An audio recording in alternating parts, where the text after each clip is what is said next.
Hi everyone, happy sheddy Christmas to you. I'm sure you can see that I am not actually in the shed at all today, much more salubrious surroundings. We're actually here in Leighton Buzzard in Bedfordshire having a lovely family celebration at our daughter Jenny's.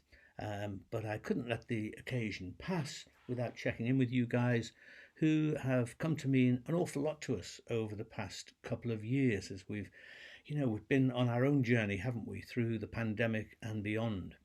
And so I just want to, give this little time to you on this special day. Now, I'm a big fan of the poetry of someone called UA Fanthorpe. Her name actually was Ursula, but she never really liked that, so she published under her initials, UA.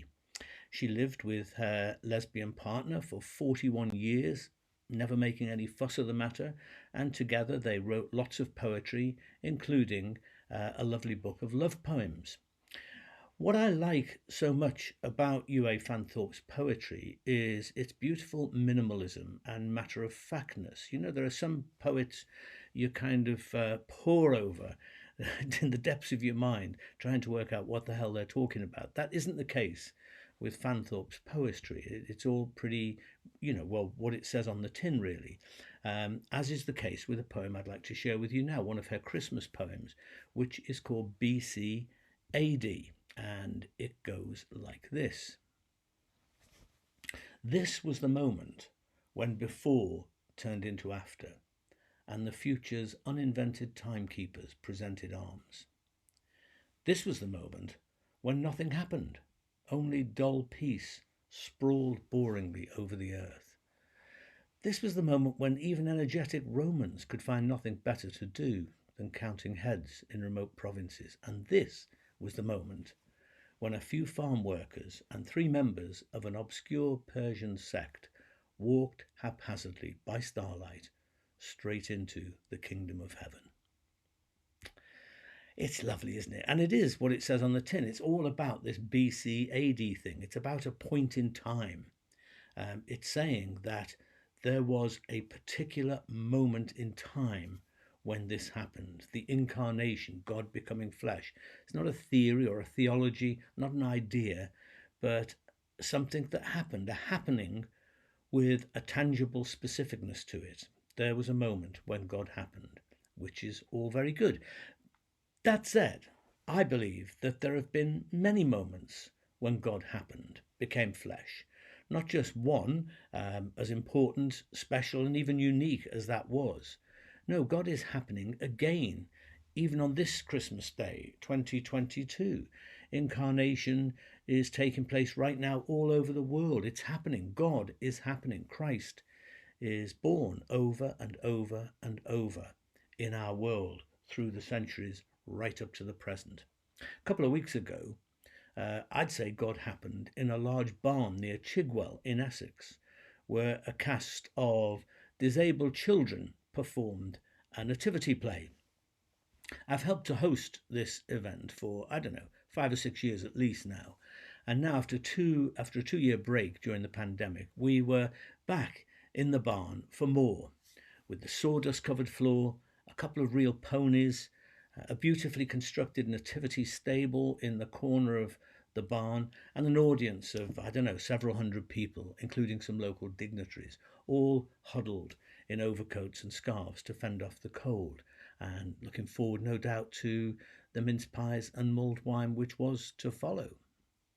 Chigwell Riding Trust is a centre for people with special needs, where riding tuition is given, well, to people of all ages and abilities, including a certain Harry, whose mum and dad I was blessed to marry 15 years ago. Harry has something called Kabuki syndrome, a rare congenital disorder. But like lots of other people with special needs, riding a horse makes a massive difference to Harry, and he's now a contender in the national championship, which is all good stuff. What an utter joy this nativity play is. The Trust, established over 50 years ago, was the first riding centre for people with special needs in the world. And now it has approximately 160 riders each week taking part there. The director is an awesome woman called Deborah Hall, a true force of nature with an MBE to prove the point. And, watching a young Mary clamber from a wheelchair onto a pony and process around the barn until she and Joseph arrive at the stable always brings tears to my eyes and leaves me thinking, it's happened again. God is happening in a different stable in Chigwell, Essex, but happening all the same. By the way, the lady on the right is the wonderful Deborah, and the young man leading the pony is the lovely Harry. Now, disability isn't something which is strange to me. I grew up with a dad who was paraplegic, and I grew up witnessing his frustration with his condition, as well as the prejudice that he faced on a constant basis. But if we can't imagine God being born into the world in a body like my dad's, or in someone with kabuki like Harry, or with any other person with a so called disability, then the incarnation makes no sense to me at all. I don't believe that God would only inhabit, what we might look upon as being a perfectly abled body. Either God happens in some shape or form in any life, in any body, or I think in none. After 2,000 years of Christianity, it's easy to romanticize the Nativity. Sparkly pictures on greetings cards and the like help us to forget the harsh realities contained in the story, which is a story of a homeless couple with nowhere to stay, a mother-to-be, wearied by a long journey, a town with no room for the likes of them, a scruffy shed or cave behind the house with smelly animals crapping all over the place, a prickly bed of straw for a baby, oh yeah, and a vicious ruler willing to butcher countless little boys in order to preserve his tiny, fragile kingdom. This is no romantic tale, folks. It's God happening in a very messy world, not perhaps that unlike our own. But also, if we can't imagine God being born into the world in a family of refugees, like the one pictured here, or in a war zone like Ukraine, then again, the incarnation makes no sense to me whatsoever. Either God happens in every life, in every part of the world, or in none. That, I think, is Christmas for you. Actually, this is, I think, the big selling point of Christianity, incarnation, that God inhabits flesh and blood, a material world, that Jesus was a real person, not an omnipotent God in a mansuit, but a genuine human being in whom God happened. There are lots of things that tend to drive me away from the church and Christianity, but Jesus is, what always brings me back. This real human Jesus, I mean, he is my primary way to understand the divine. God is revealed in many ways in our world. But for me, it's Jesus who primarily shows me what God is like. I'm not interested in some disembodied divinity floating around in space. I'm interested in a God embodied here and now, a God of dirt and passion, a God who happens, on good days and bad, in ordinary situations and bloody awful situations too. God basically, I think, says something like, I won't be pinned down or boxed in by anyone's little scheme. No religious tradition can own me. I will be what I will be. The moment you name me, categorize me, rationalize me into some creed or doctrine, I'm off. Gone to another stable, another care home, another war zone, another heart ready to welcome mystery. What the stable and the cows and the farm workers and, the members of the obscure Persian sect tell me is this: watch out. God is about. God happens anywhere, everywhere, particularly where you least expect. Let me tell you one more story. It's about someone called Billy, a man with learning difficulties and no known relatives whose funeral I was asked to take. The undertaker told me there would be no mourners at the funeral, which in the week before Christmas made me pretty damn sad. No one to mourn no one to shed a tear at the passing of a life, a person. It was what they call in the funeral trade a contract funeral, which means there's no one there. The council pays the bill and everybody involved does it on the cheap. But you know what? Then, at that moment, surprise, God happened. One of Billy's carers turned up unexpectedly, unannounced, just as I was about to say a prayer, and unceremoniously hit the button and send him through, just me and the undertaker.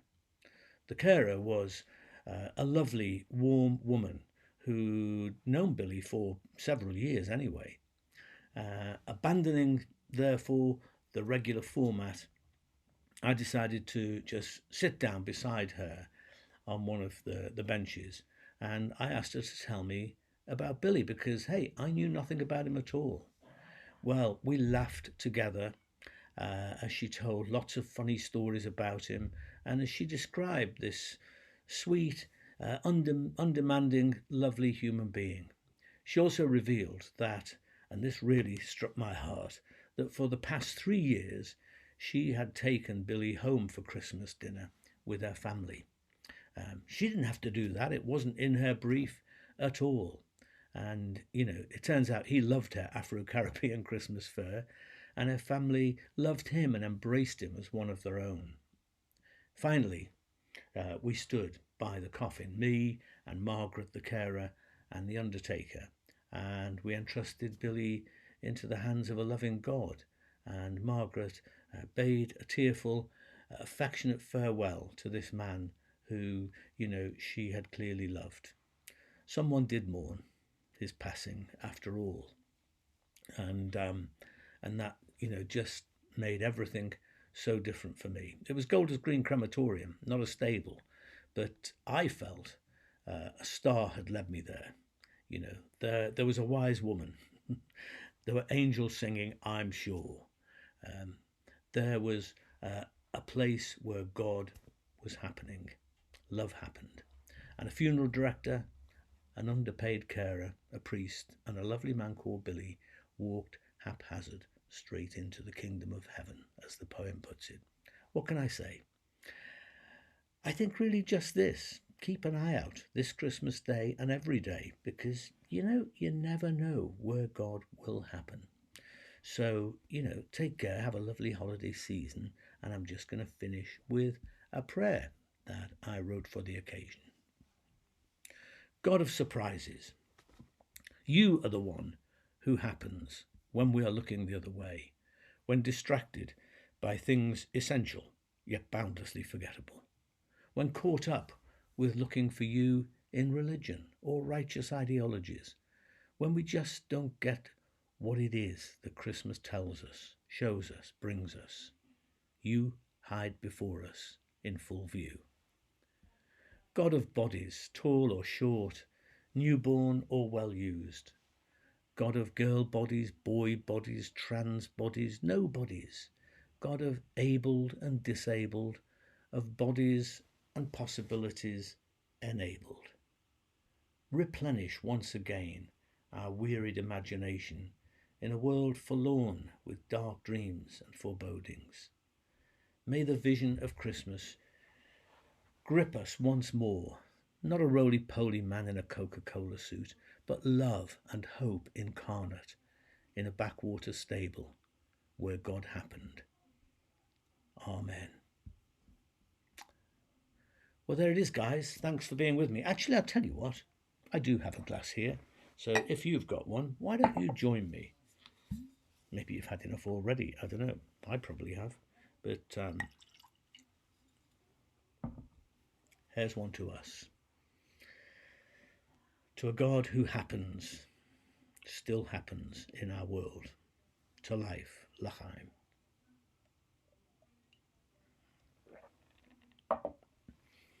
There you are. Thanks for being with me. Have a lovely rest of this Christmas holiday, and I look forward to 2023 when we'll have lots more fun times together. God bless you. See you soon.